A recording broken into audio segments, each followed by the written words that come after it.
Hi and welcome to Misconceptions. I'm your host, Rommel Gussain, and today we have with us Dr. Mark Harwood, who will be speaking to us about dinosaurs. Welcome to the show, Dr. Mark. Thank you, Ron. Well, if dinosaurs are in fact millions of years old, how do we fit that into the context of the Bible if the Bible says that, creation didn't happen that long ago? Right. Well, in fact, people think that dinosaurs prove evolution. Yes. And they're held up as a proof all the time. Well, it's interesting to look at what the Bible actually says about it.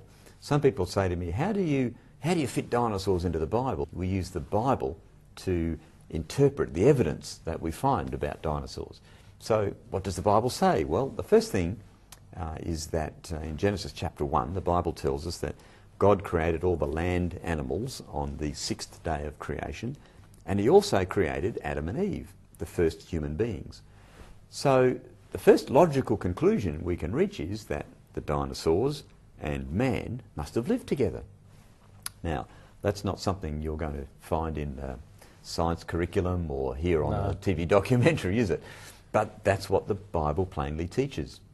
Then, in Genesis chapter 7, it tells us that God brought 2 of every kind of animal, 7 of some, and they went on board the ark. So that must mean that there must have been 2 of every kind of dinosaur on board the ark. Logical conclusion, isn't it? Yes. And then we read that when the flood came, everything on the face of the earth, all the land-dwelling, air-breathing animals were wiped out. So any dinosaurs that were not on board the ark drowned in the flood.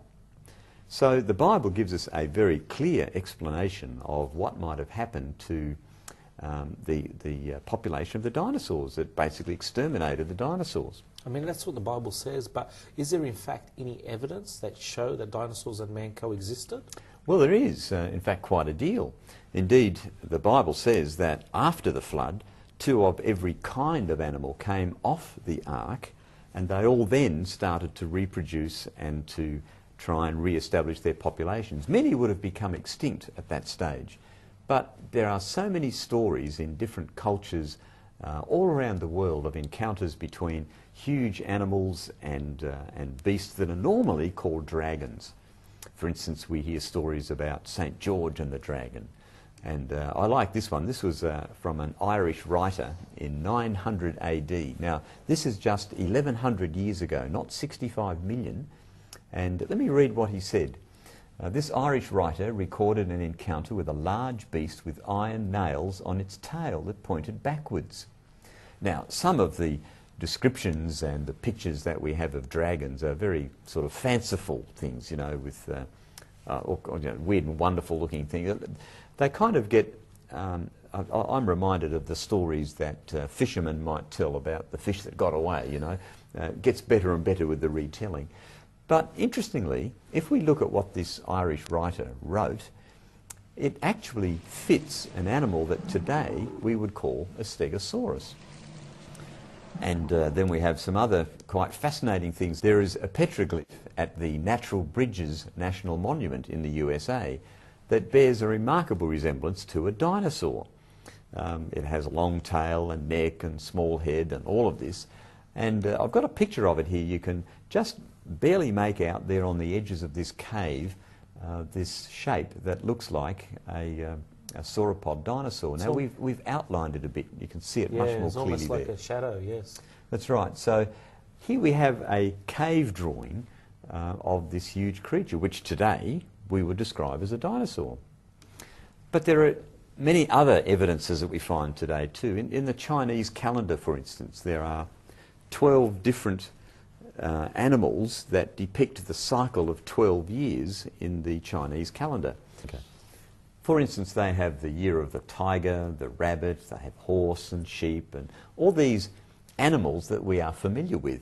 But in amongst them all is a dragon.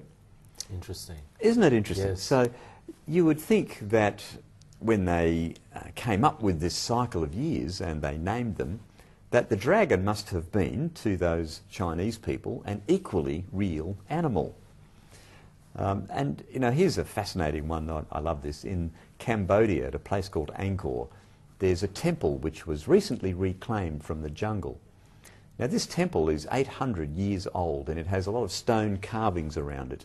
And here's a picture of one near one of the porticos, and it shows an animal with bony plates on its back.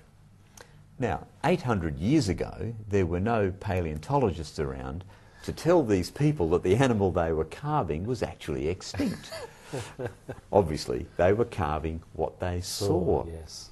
So it's remarkable. Just a couple of years ago, my wife and I were in northern England at a place called Carlisle. And there in Carlisle Cathedral, in the floor of the cathedral is the tomb of a bishop. And surrounding the tomb is this brass inlay, and it has all these depictions of animals and creatures that we're very familiar with. Things like an eel, or a bird, or a dog with a collar on, and a fish. And then in amongst all of these, there are these animals with long necks and what appear to be bony protrusions on their tails. Now that's exactly what we would describe today as a dinosaur. And Bishop Bell was buried in 1496, just a little over 500 years ago.